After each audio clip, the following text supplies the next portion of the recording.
Am ersten Tag bin ich angekommen dort beim Auftakt und da war ein Kind dort und hat gesagt, boah, wie leise ist das hier am Samstagmorgen.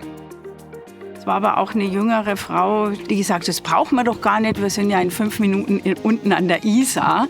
Und es waren Kinder, die gespielt haben und es waren andere Anwohner, die deutlich gesagt haben, es geht so gar nicht, wir wissen jetzt nicht mehr, wo wir parken sollen. Das Abendessen von Familien wurde nach außen verlagert. Die Grünfläche wurde zum Spielen genutzt. Es war eine angenehme Atmosphäre. Die Menschen wünschen sich einfach mehr Aufenthaltsqualität in den Stadtquartieren. Und das wird immer wichtiger, vor allen Dingen auch für die älter werdende Bevölkerung, dass sie einfach wohnortnah gute Möglichkeiten haben, auch im Freiraum sich aufzuhalten. M-Cube ACT ist ein Gemeinschaftsprojekt, um in Kleinen Lösungen für die Quartiersentwicklung der Zukunft zu entwickeln. Dafür haben wir Straße gesperrt, Grün reingebracht, neue Mobilitätsformen reingebracht.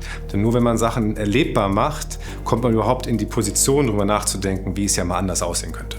M-Cube soll ja tatsächlich die Zeit, die wir für Mobilität verbringen, den Raum, den wir dafür brauchen und die Luft verbessern, also die Qualität dieser 3 Dimensionen verbessern. Und ACT hat natürlich genau das gemacht. Also ganz konkret geschaut, wie kann ich eine Straße verändern. Ein weiter so geht nicht. Wir bekommen mehr Verkehr auch in den nächsten Jahren und müssen das nachhaltig, flächeneffizient abwickeln. Die große Herausforderung ist immer, wie kriegen wir möglichst viele Menschen mitgenommen bei Transformationsprozessen. Und bei M-Cube ACT haben wir natürlich auch Gegenwind bekommen. Ein Gegenwind, der medial ist dann bis in die Tagesschau geschafft wird. Das sind Herausforderungen, auf die wir Antworten finden müssen. Damit ist die notwendige Debatte, die wir in der Gesellschaft brauchen, zur Veränderung von Straßenräumen, zur Transformation im Verkehrsbereich massiv nochmal angestoßen worden. Genau das war auch mit ein Ziel aus meiner Sicht.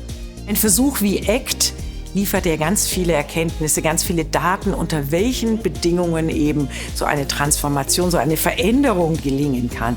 Und diese Daten brauchen unsere Forscherinnen und Forscher, die eben Transformation auf der Metaebene untersuchen. Die Frage der Mobilitätswende ist wie die Frage der Klimawende natürlich eine gesellschaftspolitische Frage. Wir brauchen alle Menschen, um das dann umzusetzen. Dazu brauchen wir Entscheidungsprozesse in der Politik. Wir brauchen aber auch Entscheidungsprozesse, die rechtliche Grundlagen liefern, dass wir das dann am Ende umsetzen dürfen. Die Neugestaltung vom öffentlichen Raum gibt natürlich total viele Chancen auch für die Wirtschaft. Fürs Handwerk beispielsweise, die ausgewiesene Lieferzonen brauchen, die heute schon nicht dort parken können, wo sie parken müssen, um zu arbeiten. Und so ist einfach Stadtentwicklung. Es ist eine Praxis und immer wieder ein Dialog mit allen. Also Qualität für die Stadt durch Dialog über die Stadt. M-Cube ACT war eine aktive Einladung an die Bürgerinnen und Bürger, gemeinsam die Zukunft der Quartiere und der Mobilität zu gestalten.